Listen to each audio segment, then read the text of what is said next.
Hello guys. Good morning, good morning, good morning, good morning. Good morning pa ba? O ano na, anong oras na? Nagluluto ako ng toge na gulay. Gulay naman tayo minsan. Ayan.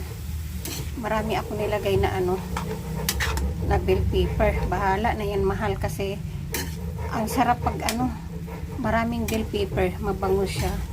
Ayan, alam nyo naman kung paano magluto ng gulay, no? Gisa-gisa na lang sa baboy, bawang sibuyas, tapos lagyan ng mga pampalasa, lagay yung mga gulay, mikos-mikos na. Ayan, masarap na yan. Ang gusto ko nito guys, lang siya, half cook.